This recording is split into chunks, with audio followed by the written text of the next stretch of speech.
Again, details will be sent out, but next Thursday night will be Charlie Harari talking about individual greatness. Thank you all for joining us, taking your time out of your evening, and Dovid and Shifra. All right, thank you so much, Rabbi Gittleson. Thank you to Join for hosting this, the Weekly Spark. It's really an incredible organization. Right, Rabbi Mr. Gittleson have really been so instrumental in doing so much for the Orlando community. So thank you for hosting us. It's incredible working with them as well. And thank you all for showing up. Thank you everyone here who's participating in this. It's a great honor for us. And we thank you for taking the time, and we hope that we can benefit you in some way after tonight's session. So I'm Dovid, and this is my lovely wife, Shifra. We've been married, Baruch Hashem, thank God, for over 15 years, me and her. And we've been on a journey. We've been on an incredible journey. And just like every journey has their highs and their lows, we've been on a journey in our marriage. And we feel that this is a great opportunity for us to be able to share some of the insights that we have.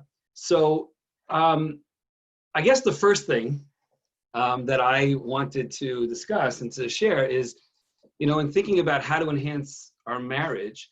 So I figured, what could be more of a proper way and a helpful way to work on your marriage and to be able to enhance the marriage is basically by offering a marriage class.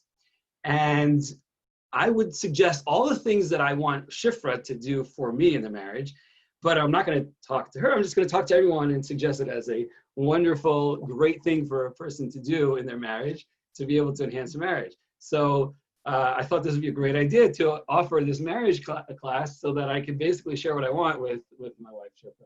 Okay, he's kidding. That's not really why we decided to do this. Actually, we recently gave a class a number of weeks ago called Judaism in the Bedroom, and we had many participants, like close to 98 participants join us. And we gave a survey afterwards, and we asked the women, what topics would you like us to address? And close to 80% of the women responded that they want classes and topics having to do with marriage and improving your marriage.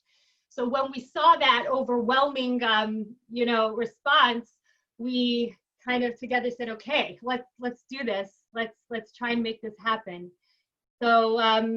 So basically, so yes, that's how it actually really happened. That's the real story. But so in preparing for this, we really wanted to share strategies that are beneficial for both of the parties. In other words, for the couple themselves, for the man and the woman in the relationship. There are many things that the men have to work on. There are many things that the women have to work on. And for those things, ideally, that type of sort of lecture or session should be done in two separate groups, one for the men, one for the women. But we wanted to provide something that can be useful for both of the parties, both the man and the husband and the wife in the relationship. And that's how we sort of designed this session and this class in our paradigm shifts that we can really both use to strengthen our marriage. Yes. Okay, so with that, we're going to give a few disclaimers. And as you heard from Rabbi Gittleson, in our bios, we're not marriage therapists or counselors. We're not licensed in any way, shape, or form to do with, marriage. But we're just two people trying to work this thing out called marriage. And as you all know, if you are married or in a long-term relationship, not always is it so easy. And there were certain things along the way that we felt really clicked with us. And that's what we'd like to share with you tonight. And the things that we're going to share may not be massive, like, whoa, like we've never heard them before. Most of the things we're going to share tonight, Dovid and I had heard them over and over and over again. But sometimes you ever have this like moment where it's like, aha, like it clicks, something is said in a certain way that just resonates with you. So we'd like to share tonight those like click moments that resonated with us, even though the ideas are pretty common sense, so to speak. And our last disclaimer is that we know that every marriage is unique, every relationship is unique. We have different interactions, and only you know your marriage and in the way that you know it. And we can't, we're not here to tell you what's going to work for your marriage. This is what's worked for us and what we think can be beneficial for people as a whole. But you have to take the concepts that we are sharing this evening and apply it uniquely to your marriage. Absolutely. All right. So without further ado, we took care of those disclaimers. So like I mentioned before, we want to share those strategies that help us along the way. And one of the things that we've noticed in our marriage, that there were these sensitive spots, these sensitive moments and times where when we reached those moments, that's where the friction lied, and that's where the fights started, and the disagreements. And we noticed that we kept spinning our wheels and having the same arguments, the same fights, the same discussions over and over and over again. And quite frankly, we got kind of frustrated because we were just wasting our time, wasting our energy, and we couldn't figure out how to get out of the stuck. And we wanted so badly to figure out a way for us to make things better. We wouldn't have to keep going on and having those same arguments, those same discussions, those same fights. Here we go again. Here we Back go. to the same place. We could say each other's lines. Yeah, we actually did do that. We actually said, okay, here we go again. You're going to say this, and I'm going to say this, but we felt so strongly about what we were saying that it was hard to let go. And we were looking for that way that we could sort of come to a common ground. Right. So we came up with 3 shifts, 3 what we're calling paradigm shifts, certain perspective shifts. And for us, these were game changers, and we want to share that with you. All right, so here we go. Paradigm shift number 1. It's not about compromising, rather expanding. All right, so write that down. You have a notebook. It's not about compromising. It's about expanding. So what does this mean? So I'm going to give you guys an example. Something that's a simple example, something that's personal, something that is something that we believe is an idea that you can apply to many of the areas of our marriage. So forgive it if it sounds too simplistic, but I think this is very powerful. So growing up, I was used to a very specific type of Friday night dinner. My family has a very traditional Ashkenazi Friday night meal that consists of gefilte fish and chicken soup and chicken on the bone and some sides, and that's potato kugel sometimes. Yes, yeah. And that was my experience, and that was my understanding, and that was like Friday night meal for me. That was Shabbos for me. And naturally, when we got married, so I was anticipating and hoping and looking forward for that when we got married, and we enjoyed our Friday night meals. That was my upbringing. Shifra, on the other hand, she came from a family that her mom liked variety. So one week didn't necessarily match the second week.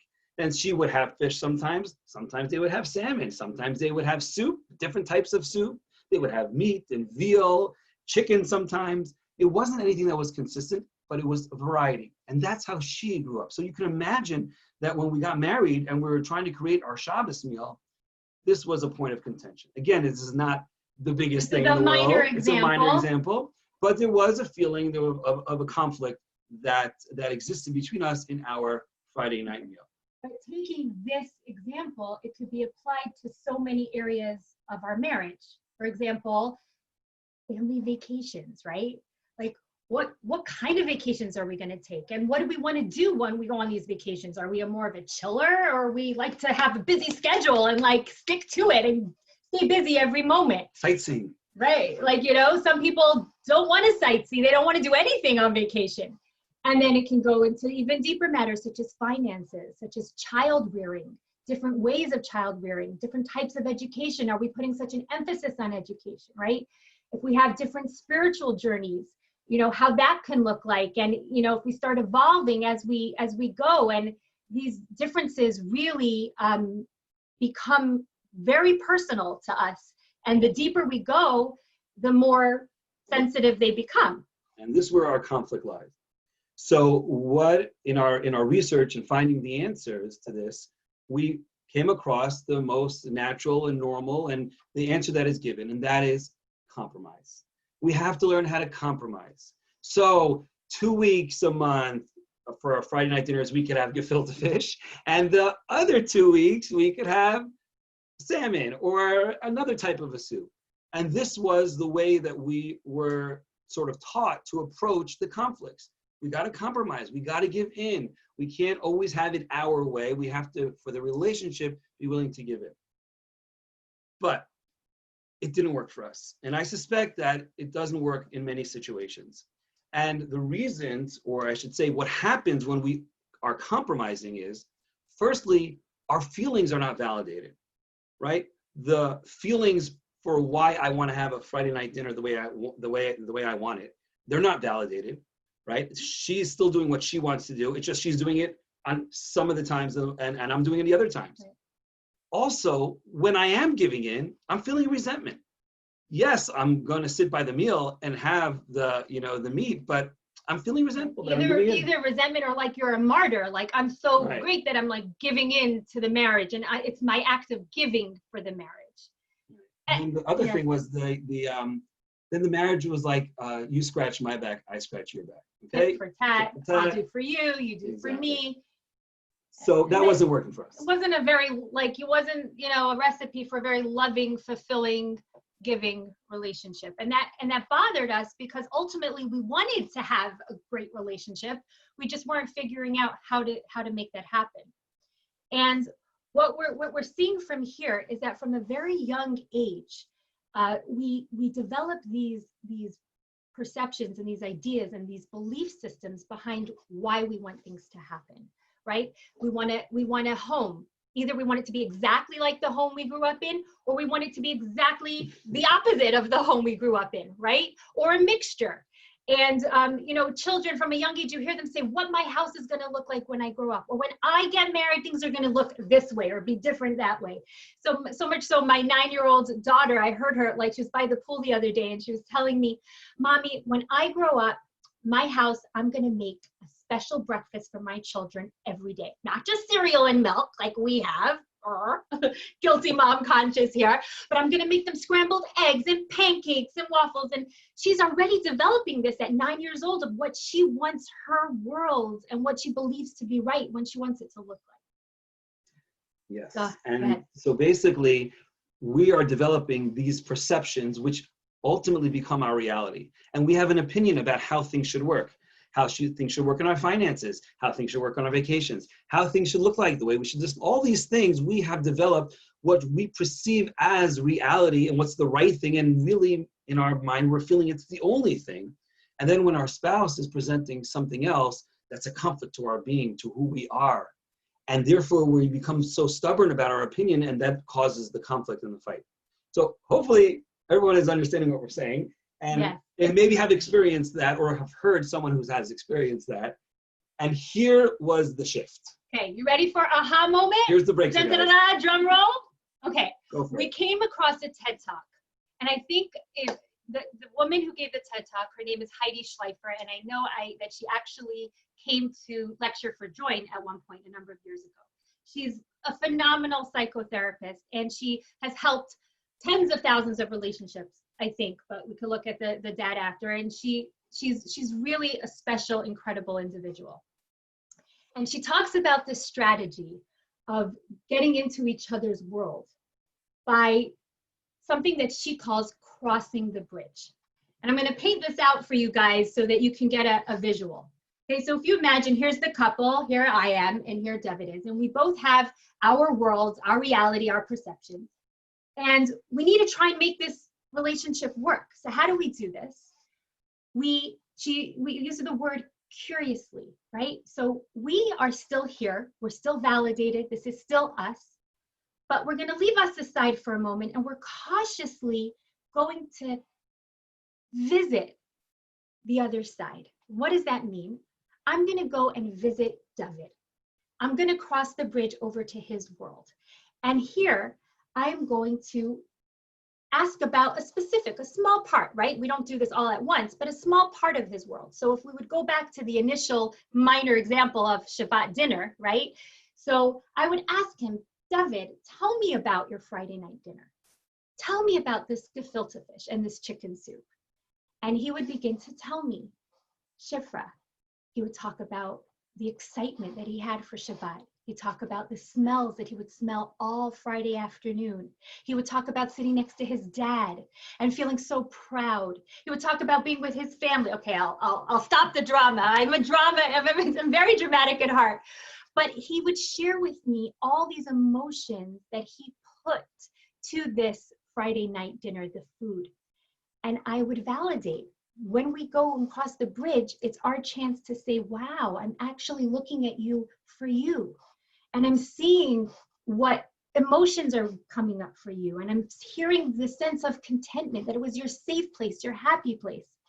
And when I validate Dovid and I tell him how I'm hearing what he's saying and backing his emotions and mirroring his emotions, he's... Yeah, so then two things actually happen.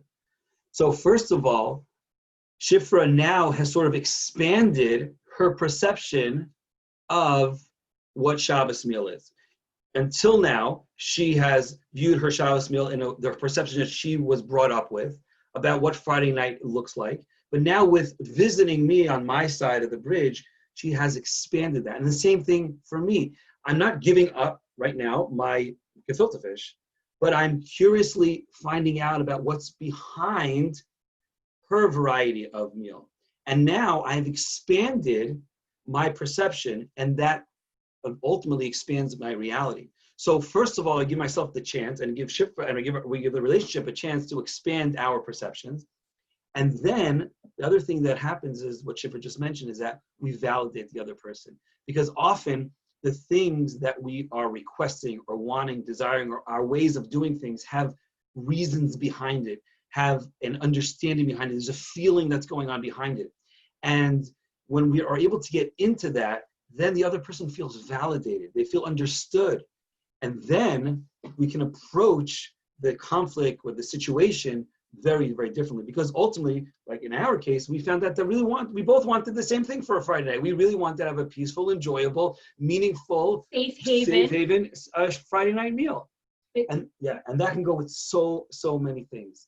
But the part that was different for us about the way Heidi Schleifer explains it is that when I give him the gefilte fish now, I'm no longer feeling like I'm giving up something, right? I feel like I'm able to give to him because I'm understanding what I'm giving to him. I'm not just giving him gefilte fish, I'm giving him security, love, attachment. I'm able to expand. I don't feel resentment. And when I serve my salmon or my variety, Dovid's not feeling resentful either because he's understanding the reason behind it. What's driving these things to happen? And then we're truly giving. It's not a tit for tat. It's like, I have a real chance of giving here and hearing them and being able to give them in their deepest way, which is really not the gefilte fish, but rather I want to be seen. I want to be heard. I want you to know me. Exactly. And basically what we like we said, that like the Marilyn says, we're not compromising, we're expanding. Basically our reality is becoming larger. So we don't need to put on defense. We don't need to dig our heels. We don't need to be stubborn about it because we've just created a new reality. This now becomes our reality. And this idea of being curious to sort of cross over to see the other perspective can be found. Can I just interject one quick thing? We gave like a little bit of a tutorial on how to do the crossing the bridge, but if you really want to delve into it deeper, Heidi Schleifer, go on YouTube, look her up, and she gives you a play-by-play how to do it and what you should say and what your spouse should say so you really feel validated. And this, I mean, it takes time. It takes practice. You have to work on it. And it's sometimes for the deeper, more sensitive parts of the relationship, it's much harder to do. But when you actually do it, it's such a game changer. It's so rewarding. So I'm sorry. Guys, I was saying that we can find this source for this in our Torah. It's a very interesting encounter that we all know of when Moshe Rabbeinu, or Moses first encountered God in the desert when he was shepherding his father-in-law's sheep. So he noticed that there was a burning bush, and this bush was on fire, but it wasn't being consumed. And the verse says that Moshe turned to see what was going on. And then interestingly enough, the next verse tells us that God saw that Moshe turned to see what's going on. He says, okay, I'm God. I'm going to take the Jews out of Egypt. You're going to be the leader. So what is this idea of Moshe turning and then God noticing that he turned? So I want sort of beautiful understanding. And that is Moshe had his own perceptions of how things should work. He had lived in a certain reality. When something is burning, it gets consumed. When he saw something unusual, he had two choices to make. He could have said, ignore it. That doesn't make any sense. Something must be wrong here, and he could have moved on. Or what Moshe did do is he turned to see sar liros, that's the Hebrew words. He turned to see what was going on. He invited a new perspective, a new understanding. Wait a minute, this thing is burning, but it's not being consumed. When God saw that Moshe was inviting this new perspective, he says, wow, this is a perfect leader. He is a person who's going to be able to understand and get into the minds of the other and be able to understand the Jewish people, be able to get into their perspective. So this is a very, very powerful tool in order to be able to enhance the relationship. This paradigm shift is really a game changer. It's not compromise. It is expanding and to be able to understand the other person.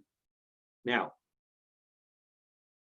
we're short in time here, but this. Are we? Yeah. Oh man. Okay. Okay. We're gonna. Okay. Can I say, because this is Yes. really. Yes. Go. Okay. So this is super helpful. I'm going to say it quick, and may have to come back to this at a different time. But this is extremely, extremely beneficial in situations where the conflict arises, where one person hurts the other person. So God forbid, it should never ever happen again. But in the past, when I did something that hurt Shifra, so Shifra sometimes would what I perceived as overreacting, and I couldn't understand it. Why is she getting so worked up about something that I did? It wasn't the biggest deal. It's not the worst thing in the whole world. And when in my mind, I'm like, if I'm going to give into this sort of reaction, then I'm indicating that what I did was so wrong, and I couldn't do that. And I put the defenses on. And what this idea of crossing the bridge helped for those situations was that I said, okay, I'm going to put myself on the side. I'm still validated. My feelings are still real feelings. This is what I believe is true and correct. This is my reality. But I'm going to go visit Shifra. Let me explain to me what was going on when I did that to you. Share with me. Invite me into your world so I could see. And then I learned that some of the things that I may have done were not necessarily because of what I did. Maybe they came along with some other packages or other things from the past or from hurt from things that had happened before. And that allowed me to be more compassionate, to say, oh, okay, I can invite this other perspective. And it was so helpful in forging the relationship, specifically at those times of conflict. Make sense? Yeah, absolutely. And on the flip side of that, when, let's say Dovid, keeping the example, not that he ever did, but let's say he did do something to hurt me, and automatically I would just that jump trigger of get so hurt and start to overreact. It gave me the ability to give him the benefit of the doubt, because prior to this, he came to my side of the bridge and he explained to me that if he would have known what that meant to me on a deeper level, he never would have done it. He, apologized. He gave me that validation. So on future consequent times when my gut reaction was to get hurt, I was able to say, well, maybe he really didn't mean it in this way. Maybe there was something else going on for him. Let me ask him before jumping. And it's just been phenomenal. So absolutely. Okay, that's number one. So that was paradigm shift number one. All right, paradigm shift. Two. Let's go. Okay, paradigm shift number two. We may go slightly over 8:45, I think. We're gonna push. We're gonna try. We're gonna push, but if we do, we are gonna have the recording. So if you need to go at 8:45, the flyer said 8:45. So feel free to go, and you'll catch the end on the recording. All right, let's go. Okay. Paradigm shift number two. Paradigm shift number two. Okay. Two halves do not equal a whole. Rather, two wholes equal a greater whole. Okay. Write that down. All right. Two halves do not equal a whole. Rather, two wholes equal a greater whole. So what does this mean? Okay, so in understanding marriage, the way we understood marriage is that, and we hear this all the time, that marriage is two halves of a whole. Marriage is the two parts of the puzzle coming together. You complete me, my dear. Exactly. We complete each other. We found our soulmate because we were lacking, and now we're complete.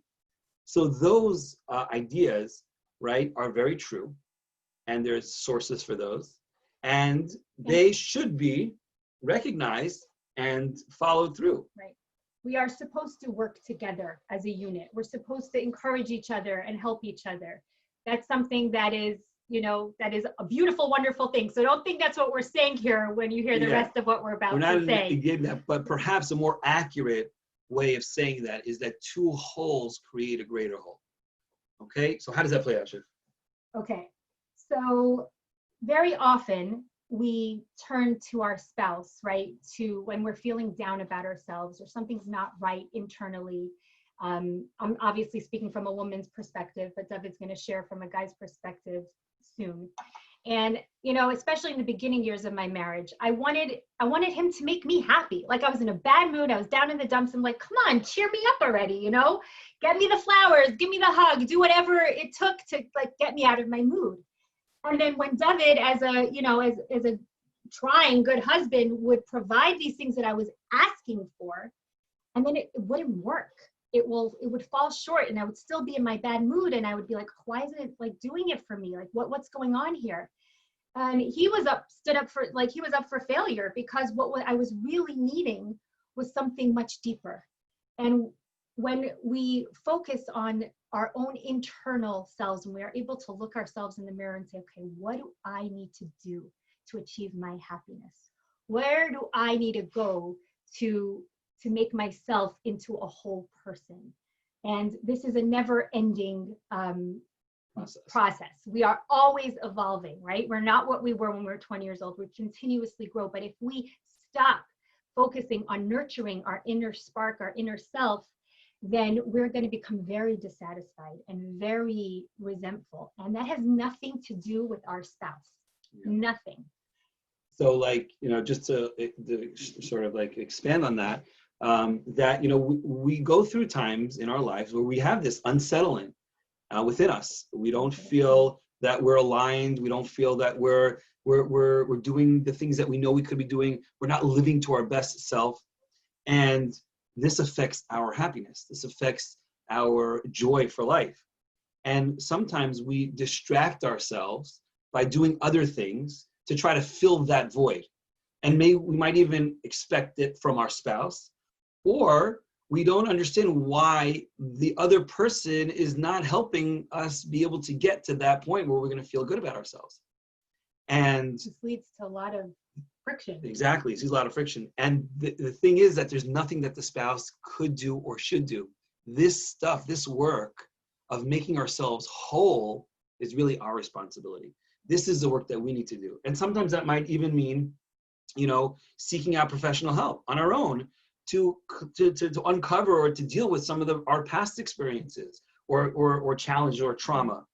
But the point is that when we count on our spouse to do that for us, that won't end up working, because this is the stuff that we need to work on ourselves. This is the stuff that we need to sort of take a hard look in the mirror and say, okay, why am I not feeling self-validated? Why am I not feeling self-worth? What do I need to do in order to be able to do that? And examples of this can be, if we have to look at ourselves and say, okay, what is going to do it for us? Do we need to focus on our physical health, emotional health, getting, healthier habits, working out, that time for ourselves, self-care. For women, it's getting our nails done. For guys, it may be the gym or the sports, right? Our hobbies, our inner spark. Do we want to write? Do we want to volunteer? Do we want to nurture our souls, our spirituality? What is the things that are void within us right now that we need to expand? And those are just some examples of areas we can explore to see how we can work on those areas of our life to fill our own cup, so to speak, to fill us. And here's where it plays out in the relationship, because when we focus on ourselves, we're not coming to the relationship anymore from a place of neediness. We all hear about the women being these needy. We just need, we're so needy, right? But when we're filling we're giving ourselves our own validation, right? We're able to come from the relationship into a place of giving, of desire, and we become so much more attractive to our spouse when we're filling ourselves up. Because we're looking at somebody who is a whole person. We're looking at somebody who feels happy, who feels content. there's like a glow upon us when we are aligned with who we know we could be.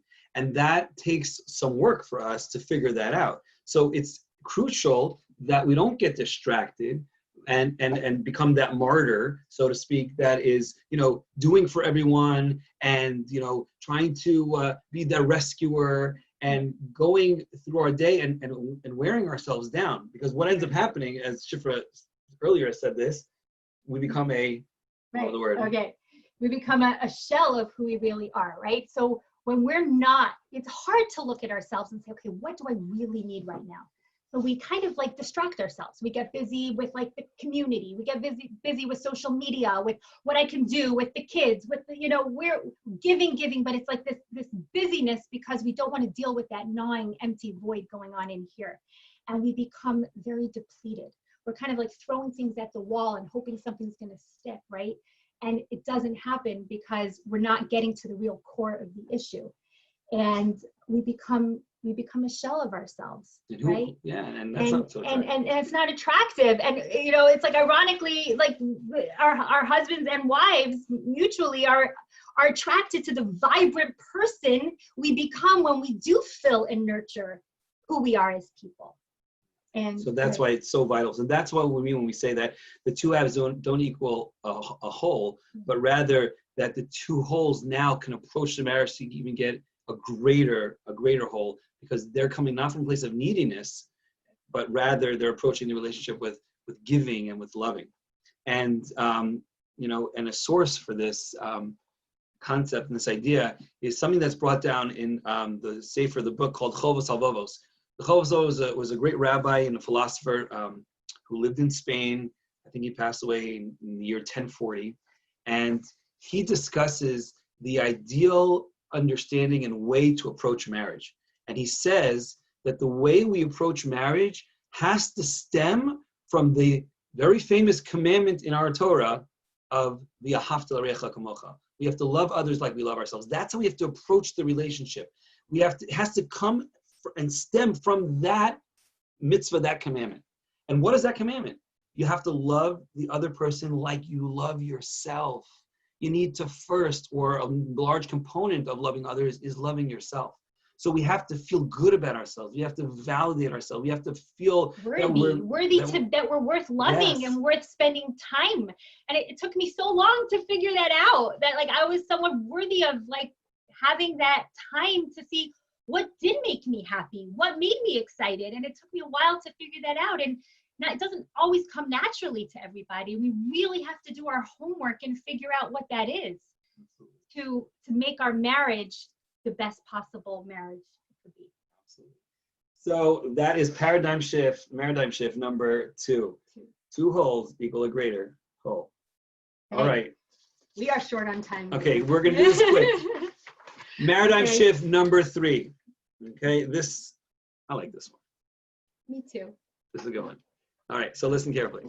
Okay, paradigm shift number 3, not all giving is giving. All right, let's say that again. Shifra? Not all giving is giving. Okay, so what is this all about? Not all giving is giving.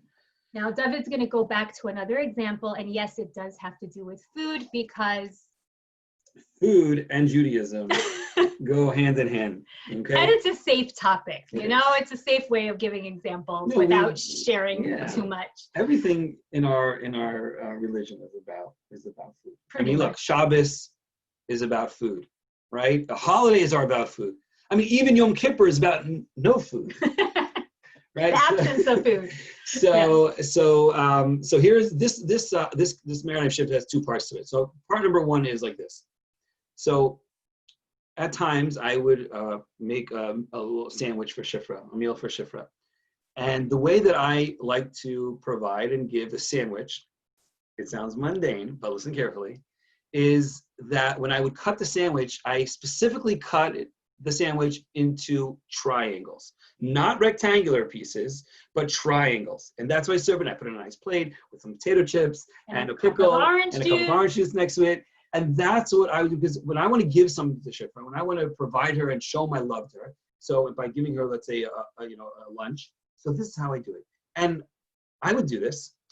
And I would hand it to her, and she would say, "Oh, thank you very much." And I would say, "Thank you very much? That's all I get is a thank you very much? Do you know how much love I put into this? Do you know how much care and concern this was on my mind? I cut the sandwich into a triangle, and that's all you're giving me is a thank you very much." And I felt hurt.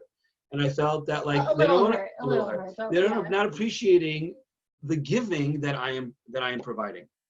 Okay, and of course this can play out in many other areas as well. Okay. But So, then, yeah. Okay. So, I mean, Dovid is giving examples of how he gave to me and I didn't quite appreciate it.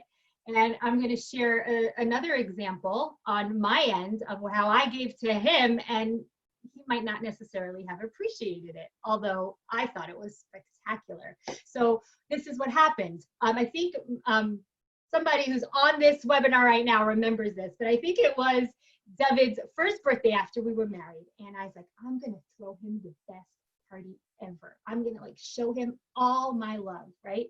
And I called every single friend he ever knew. He went to preschool with, I don't know, I went through the entire, like whoever was in the neighborhood, and they crammed into our small, tiny apartment because that's all we had then. And I ordered, the food was perfect and the music and all his siblings were in on it. And it was this huge shebang. And the time came to have this party, and he was a great sport. He was fantastic. He acted sweet through the entire thing, so appreciative. But then it hit. After the party, he's like, Shif, maybe next year it will just be you and me. Like maybe. And I knew at that moment that I blew it. I tried so hard to make something for him that I would have wanted for myself. Okay, so just a disclaimer here. I don't think I would want that same kind of a thing anymore. I've matured since then. But at that time, you know, in my early 20s, that was like the biggest form of love a husband could do, plus all the movies that we've ever watched, right? Romance movies are all about, you know, the big surprise, right? So that's what I wanted. And so I gave it to him, but he didn't appreciate that. So once we got over the fact that we didn't know all the answers about marriage, we started reading a lot of literature. And one of the books that we came across was The 5 Love Languages, which it's a very famous book by Gary Chapman. I'm sure most of you or many of you have read this book. And it talks about how not everyone receives love in the same way. And there are 5 main love languages, right? And we're going to go through the whole thing right now. But gifts, quality time, words of affirmation, what else is there? Physical touch, acts of service, right? And different people can receive that in different ways. And obviously, Dovid and our love language was not the same, and we had to learn that. And so basically, I was giving to Shifra with my triangular sandwich. I was giving her the gift or the way that I wanted to be shown love. I wanted my love language, one of my love languages is acts of service. So I was providing her with acts of service, and then when she wasn't receiving it the way that I expected her to, so then I felt hurt. I felt rejected. I felt, what do you mean, why doesn't she appreciate these things? And then we started learning about each other's love language. So this is part one of what we mean by not all giving is giving. I thought I was giving. I thought I was doing the greatest act of love, right? But yet, love is giving is based on how the person receives it.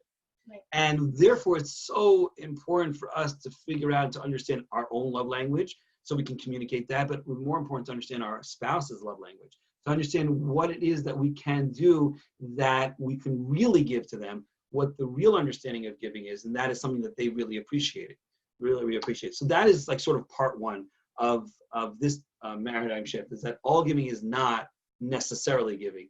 We need to investigate and understand the other person's sense of what they really, really appreciate. Right. And by the way, this ties into paradigm shift number 1, because the way we really get to know what's going on in their world and in their heart is by crossing that bridge, right? And getting into their world, taking ourselves out of it, right? Because the giving is not about us anymore. It's coming into their world and finding out what does it for them. So that helps with this third paradigm shift. And it's not an easy thing, you know, even though we say, oh, that's what her love language is, I'll provide that. But if you really want to be able to give, it takes a lot of work to be able to really like give with that energy that we want to be able to give to our spouse. And this really leads into the second part of that. And that is when we do that giving, when we are providing that love for our spouse, that we must be all in. We must be focused. We must be present when we are doing and giving to our spouse. And it's about the quality, which we've heard, it's quality, not quantity. But it's so vital, especially when it comes to giving and showing love to our spouse.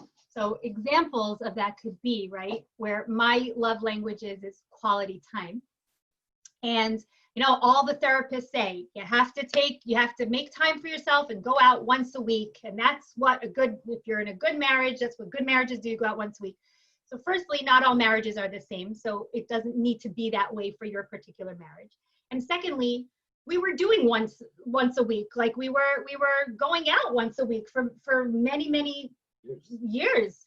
And it wasn't necessarily always okay. And what was wrong with that once a week is that when I mean quality time, I mean, I want him to put effort into the date if we're going out, and I want him to put his phone away and not like glance at the football game like by the bar behind me and not really follow the connection and the conversation that's going on. Because for me, I needed him to be fully present and fully there, because part of that love language was that I needed all of him to be giving it. And similarly, so and I think that we get sort of like not confused, but we say, oh, that makes sense in quality time because that's what quality time is. But this applies to all the love languages. That's all the giving.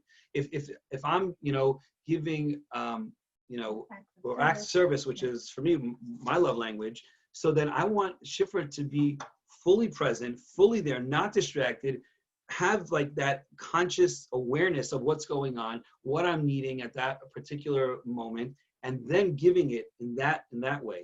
But when she's distracted, or even if she's not physically distracted, she doesn't have a phone with her, but if her mind's not there with her, then I feel it. I don't feel like I'm really being given to. So these are the things that we have to keep in mind, that all of the gifts, all of the love languages have to be done with quality, and it's so important. And here's the thing. Here's the perk about doing it this way. Go for it. Okay, so when we give, and sometimes like I said before, like we're throwing things at the wall and hoping it sticks, and we're feeling depleted, and we're like, oh my God, I'm giving so much to this marriage, to this relationship. I'm doing this for him and that for him, and I'm doing this for her and that for her. And they don't seem to be happy, and it doesn't seem to be working. Like we get depleted again, and we get so burnt out. And when we realize that, oh, I need to work smarter, not harder, in that I have to find out what kind of things I need to be doing. And when I'm doing them, I need to do them with my full heart and my full presence. When I do that, even though it's maybe not even the same amount of time I'm investing in what I was doing before, but the quality is so rich, and I'm filling, so to speak, his love tank. I'm giving to him and he's receiving it in the right way. That frees up so much of my time and my stress and anguish that I was feeling over this to focus on other things, like we talked about before, filling up our tank, focusing on our kids, and we don't feel the sense of exhaustion and depletion anymore because it's working. Sorry, I'm excited about this one. No, this one's a very powerful one, because you end up gaining more than you think you're losing. You're not. You're really gaining a lot when you're able to put quality and focus into the areas that are the real type of giving. So that's paradigm shift number 3. So not all giving is giving. All right. So the time. Okay, we're 7 minutes over. We're 7 minutes over, but we're going to do a quick conclusion. Okay, so basically, just to conclude, we have our 3 paradigm shifts. Firstly, not compromising, but rather expanding. That's paradigm shift number 1. Number 2 is 2 halves are not a whole necessarily, but rather 2 wholes are a greater whole. So we need to do the work for ourselves so we can feel happy and validated. And paradigm shift number 3 is not all giving is giving. We have to zone in on what the actual giving is, and then put our heart and soul into that with quality type of giving. So just to sort of share one last point is that, the beautiful thing about love, as Rabbi Gittleson mentioned before, is that it grows deeper and deeper and deeper. So the there are so many levels in love and giving love and acquiring love. And every single step is so incredible. So we should just realize that this is a journey for all of us. And the journey gets better and better and better when we understand how to learn from the things that we've done in the past and get these sort of paradigm shifts, these little shifts in perspectives can really be a game changer. Okay, so we have a lot to look forward to, right? And just to reiterate, we're like, not to be so hard on ourselves, right? Like we're talking about these like ideal situations, but we have to realize that we're gonna fall, and we're not always gonna have our game on with these 3 paradigm shifts at all times, and that's okay. Life doesn't go in an upward thing like this, right? It goes in zigzags. Sometimes we're a little lower, and we have to remind ourselves, like for example, in the second paradigm shift, like sometimes we don't know what we need to fill our tank, and there are times when I'm just feeling rotten, and David will ask me, okay, Shift, think, like, what do you need? And I'll be oh, right, I need to go for a bike ride. I need to have that time to cleanse my thoughts and get out there. So it's an evolving process. It's like, be kind to yourself if it doesn't work right away. And we've had our struggles, right? So there's a light at the end of the tunnel. That's the first thing I want to mention. The second thing I want to mention is that the studies have shown, Diana Melnick, actually, who's an intimacy therapist, she spoke for Judaism, for us in Judaism in the bedroom. She mentioned something so amazing. There was a study shown that they did a study of what type of couples have the optimal intimacy, right? And they studied couples in their 20s, in their 30s, 40s, and 50s. And one would think the optimal intimacy would be people in their most, physical peak, right? In their 20s and 30s would have the best intimate lives. And the answer, in fact, was no. Couples who've made it through that hard part, right? The year 20, 30, 40, 50 have the most rewarding intimate lives physically and emotionally. It was a study done by Dr. Peggy Kleinpat, so you can have the source there to look it up. And also Dr. Sue Johnson in her book discusses this as well, that the older we get, the more we enjoy each other because we know each other more. We've crossed each other's bridge. We've learned to be more vulnerable with one another. We get each other. You're given in the right way. We've given in the right way. We've learned the right ways to give. And that's so reassuring for us. Like, the best years are yet to come, everybody. All righty. So we hope this was very helpful. We hope that we were able to provide, these few perspective changes, our paradigm shifts, and we've just scratched the surface. Exactly. There's so much more to talk about. And if there's any interest in us doing a further discussion, we will, like Rabbi Gittleson said, we'll send out an email to everybody that joined on this panel this evening, and we will give you our personal email so you can contact us directly. Absolutely. So this is our hope and our prayer that you make your marriage the most beautiful and loving marriage it was meant to be. And with that, we wish you all Laila Tov. Have a good night. Good night. Bye, everybody.